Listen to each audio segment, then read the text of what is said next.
Iya. Nah, kembang itu nanti dicampur dengan air, disaruh di wadah untuk membasuh kaki Ronggo Jumeno. Gitu. Yang mana air basuhan nanti mau digunakan Panembahan Senopati untuk keramas. Raden Jumilah bersumpah, Mas. Gimana itu Bapak Saya sumpahnya? akan mendapatkan suami atau saya akan menikah setelah ada Morotowo nyembah mantu.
Salam rahayu buat semua pemirsa Napak Tilas Budaya Nusantara. Masih bersama saya dan Bopo Sutrisno. Dalam perbincangan kali ini saya akan melontarkan sebuah pertanyaan kepada Bopo. Tapi sebelum ada lontaran pertanyaan, saya mau nyapa Bopo Sutrisno. Rahayu Bopo. Rahayu, Mas Godrong dan teman-teman Napak Tilas Budaya Nusantara yang saya cintai. Pemirsa, kali ini pertanyaan yang ingin saya pertanyakan kepada Bopo, semoga Bopo Sutrisno mengetahui tentang adanya kisah yang akan saya tanyakan. Kisah ini mengetahui atau pengen tahu saya ataupun perwakilan dari semua pemirsa. Nah, ini tentang kisah bedah Madiun. Nah, kata bedah itu apa? Nah, mari kita cari tahu bersama. Semoga ada penjelasan dari Bopo Sutrisno. Ini Bopo. Nah, saya kan ingin ada pertanyaan buat Bopo, yaitu tentang bedah atau kisah bedah Madiun. Nah, mengenai kata bedah itu apa? Mungkin kata Madiun kan udah banyak orang lah mengetahui lah. Kata bedahnya itu apa? Nah, tentang kisah apa lah? Mungkin Bopo bisa menjelaskan kepada semua pemirsa dan saya bisa ibaratnya ada penjelasan, bisa kita ambil pelajarannya. Ya, terima kasih untuk adik-adik yang hadir di studio dan para penikmat Napak Tilas Budaya Nusantara. Untuk kali ini Mas Gondrong sudah melontarkan satu pertanyaan bahwa kata bedah Madiun. Nah, nama istilah bedah Madiun itu kan istilah judul. Karena apa? Itu hasil budidaya manusia atau budaya. Ya, dengan istilah bedah itu berarti kan kisah yang bagaimana sesuatu yang terjadi. Tentu kata bedah itu bahasa Jawa yang sudah jadi nasional. Yeah. Ya. Tentu ini akan saya ulas, yang mana mengenai tentang kisah Madiun. Yeah. Namun sebelumnya saya mohon maaf kalaupun nanti ada versi lain tentang kisah ini, saya mohon maaf karena pada hakikatnya saya pribadi narasumber di kesempatan ini meyakini bahwa saya belum tentu benar dan meyakini orang lain yang punya pendapat tentang bedah Madiun belum tentu salah. Namun mari kita jadikan perbedaan ini adalah suatu keberkahan untuk kita menjadi bersama, karena pada hakikatnya dari sesuatu yang beda inilah kita saling membutuhkan. Baik, Mas Gondrong. Iya, Bopo. Kita ambil dari awal mula. Iya. Memang pada dasarnya saat itu dalam cerita ini lah ya, Iya. masih di bawah terah atau garis keturunan Kasultanan Demak Bintoro ya toh. Iya. Nah, Demak Bintoro kita ambil pada tata pemerintahan Sultan Trenggono. Ya. Termasuk siapa yang jadi penguasa di Madiun saat itu. Di Madiun dipegang oleh Panembahan Ronggo Jumeno. Ronggo Jumeno. Nah, itu kalau orang Demak kasih nama ya Pati Ronggo Jumeno. Namun karena Panembahan Ronggo Jumeno di Madiun menghendaki ya toh, Iya. menghendaki kalau bisa pemerintahan setelah di Demak ya, kalau bisa setidaknya jangan sampai ngeblak atau menjadi ajuan Iya. bahwa Madiun adalah rerean atau taklukan dari Mataram. Nah, siapa Raja Mataram? Ia adalah Panembahan Senopati. Siapa Panembahan Senopati? Dia adalah Danang Sukowijoyo, anak dari Sultan Hediwijoyo atau Joko Tingkir yang mana telah memimpin pemerintahan di Pajang. Ya. Nah, setelah di Demak, Surut, Ya. pemerintahan dipegang oleh Pajang, dan setelah Pajang berakhir, berdirilah namanya Mataram, yang dulunya adalah Alas Mentawai yang telah Mentawai, didapat ya. menjadi nama Mataram. Nah, kenapa kok Panembahan Senopati saat itu bersengketa dengan Madiun? Madiun, ya. Nah, ini mas. Ini yang jadi pertanyaan ini. Gimana itu, Bob? Nah, karena saat itu mas, ibarat kata tidak ada matahari dua. Tidak ada. Iya, iya, iya. benar. Paham ya ini ya? Iya, iya. Tidak ada tamuh kepemimpinan yang di kiblat itu dua. Tidak ada. Lah, dari Ronggo Jumeno merasa saya adalah terah dari Demak kok. Siapa sih Panembahan Senopati? Panembahan Senopati adalah hanya seorang putra dari Hediwijoyo. Maka dari itu sebaiknya pemerintahnya kiblatnya ya di Madiun, termasuk para ronggo-ronggo mas. Iya. Siapa para ronggo-ronggo Siapa adalah itu, Bob? dalam bahasa persatuan adalah sekutu Madiun. Termasuk Ronggo Geniten dan Ronggo, pokoknya pakai istilah Ronggo-Ronggo. Ronggo-ronggo, iya, iya. Orang yang mendukung pro sama Madiun. Madiun. Nah, ya si Ronggo Jumeno tadi. Lah, sudah diniati, sudah beberapa kali pisowanan ya. Iya. Tidak sowan di Mataram. Mataram. Mataram cemas mas. Gimana ini kalau Ronggo Jumeno tidak sowan di Mataram, istilah itu dikatakan balelo loh mas. Iya. Lah dari Panembahan Senopati mengutuslah seorang Temenggung Alam-Alam untuk datang ke Madiun, Madiun. menanyakan sejelas-jelasnya apa maksud dari Ronggo Jumeno. Ya ternyata mas, keberangkatan Temenggung Alam-Alam Apalah, iya. ke Madiun belum sampai Madiun, baru sampai Maspati, gitu. Iya, iya, iya. Di Papak atau di Udah di sudah ada Kadang barisan dulu, ya. ya. Barisan dari Madiun yang dipimpin oleh Persatuan Ronggo-Ronggo tadi yang pro Ronggo Jumeno. Perang Mas. Iya. Di antara prajurit Mataram dan prajurit Madiun belum sampai selesai, datanglah Cahaya. Yang mana Cahaya tersebut ternyata adalah Sunan Giri. Nah, akhirnya dari Sunan Giri nyapih memisah ya. dari kata beliau Sunan Giri oleh orang-orang Mataram dan orang-orang Madiun disuruh memilih berbentuk cangkriman. Gimana itu Bapak? Cangkrimannya, hei anak-anak semuanya, saya itu Sunan Giri ya. Iya. Di antara kalian tidak akan pernah berakhir perang ini sampai kapanpun. Namun jangan sampai perang ini berlanjut, saya akan memilih memberikan pilihan pada kalian. Akhirnya diberi wadah dan isi. Buat cangkriman itu Ya, tadi salah ya. satu harus memilih. Iya benar. Nah kebetulan secara itu saat itu yang memilih duluan adalah Madiun. Ya. Madiun memilih isi. Nah, berarti karena pertama punya apa ya, ibaratnya punya pilihan yang pertama, akhirnya memilih isi. isi. Ya.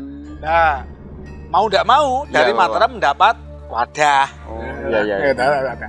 Nah, akhirnya setelah itu Sunan Giri dawuh, setelah mereka memilih tidak diperbolehkan lagi perang.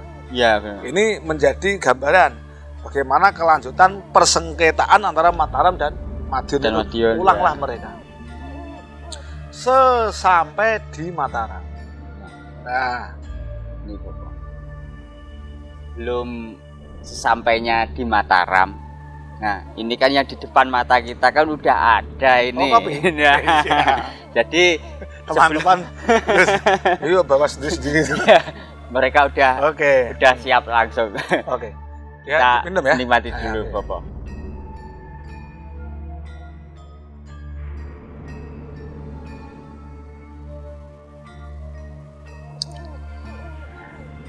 Kalau udah ngopi gini kan mau lanjut ke Mataram lagi kan udah enak. Udah lega. Terus selanjutnya Mataram itu gimana, Bapak? Nah, sesampai Mataram tuh Temenggung Alap-alap laporan. Iya, gini. Laporan kepada Panembahan Senopati. Nah, di situ dihadiri oleh si Wasit Jayakusumo, putra dari Panembahan Senopati. Ya. Terus di situ ada Garwo, maksud ya? Yeah. Garwo, maksud ya? Iya. Karena saat itu boleh-boleh saja. Iya, iya. Termasuk datanglah Temenggung Alap-alap melaporkan bahwa kedatangannya ke Madiun yang sekedar ingin tahu bagaimana jawaban seorang Rangga Jumeno mengatakan kalau terjadi perselisihan atau peperangan di Maspati gitu. Dan datanglah Sunan Giri tadi dan suruh memilih tadi. Atas laporan Temenggung Alap-alap kepada Panembahan Senopati bahwa akhirnya memilih atau uman kebagian hanya kebagian wadah. Dan sedangkan isi sudah dipilih oleh orang Madiun. Panembahan Senopati, goblok kamu Temenggung Alap-alap, kamu Temenggung tapi otak kamu gini lah, marah ya. Apa bedanya dapat isi kopi itu, Mas? Apain dapat wadah?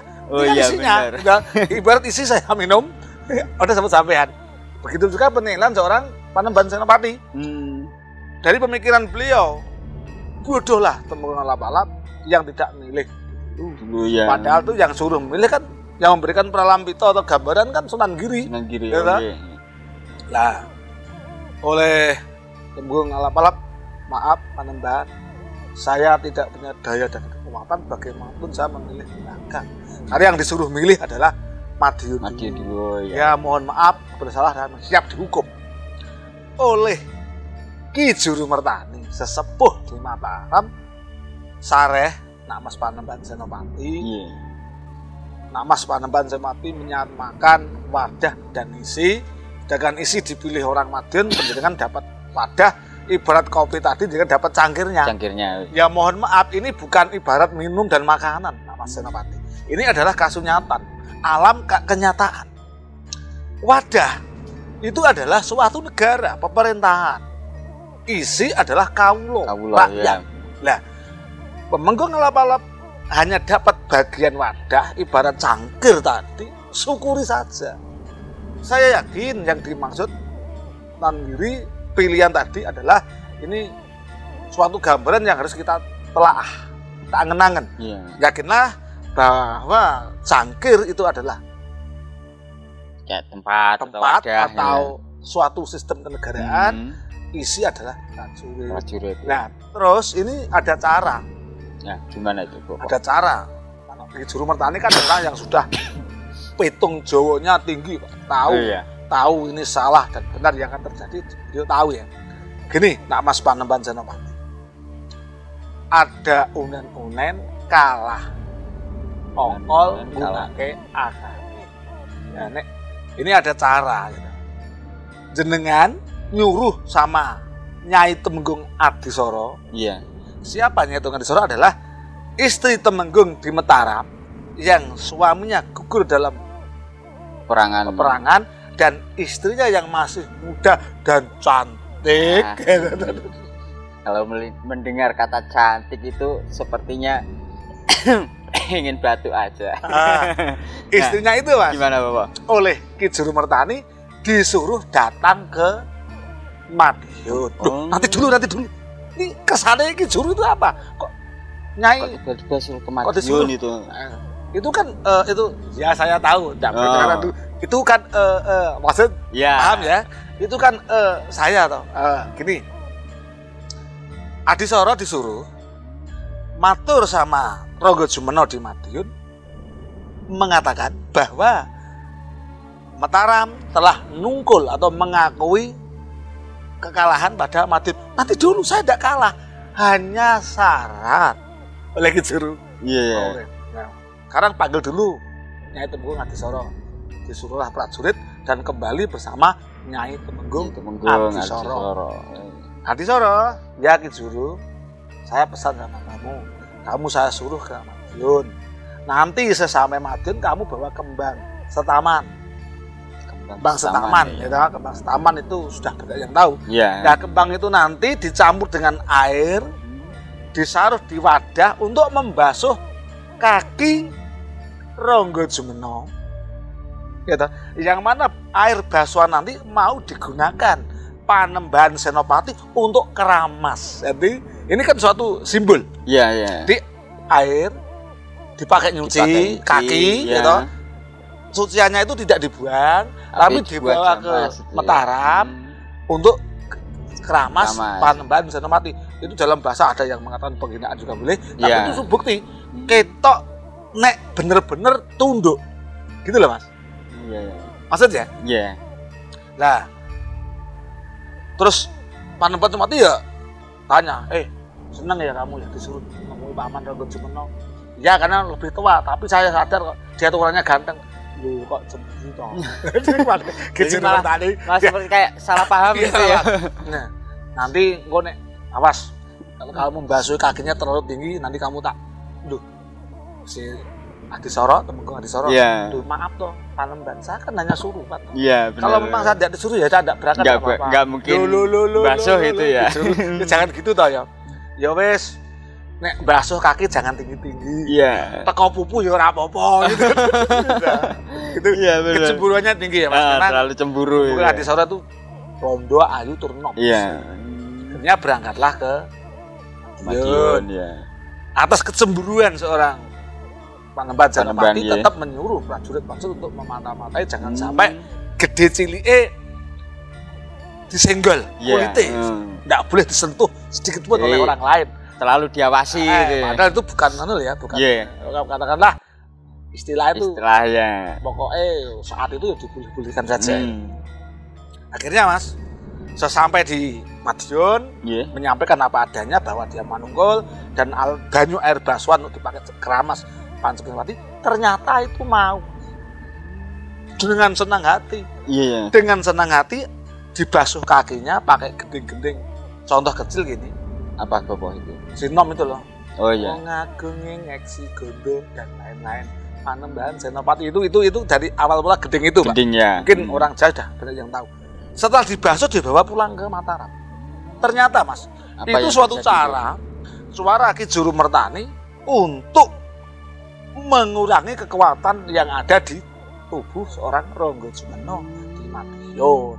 Iya. Nah, akhirnya setelah air dibasuh pulang ke Mataram, Ronggo Jumeno dengan bangga, wah sekarang saya adalah Panembahan Senopati dan sekarang mengakui Mataram kalah.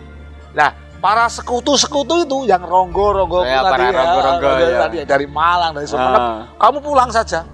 Merasa udah itu ya. Pulang saja ke daerah. Ini buktinya dari cuti saya oleh Temenggung Adisoro. Wah, ini kan banggaan saya. Pulang saja. Nah, setelah pulang itu, Pak. Iya. Nah, pulang semua itu toh. Akhirnya setelah ini di basuhan dibawa ke Mataram bukan dipakai jamas enggak, tapi dilarung. Oh, langsung dilarung. Dilarung oleh Ki Juru Mertani. Hilanglah kekuatan seorang Ronggo Jumeno dan dikecak perang.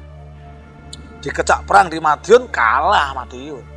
Nah, Madiun kalah, lari. Ronggo Jumeno. Nah, Ronggo Jumeno lari mampir ke taman.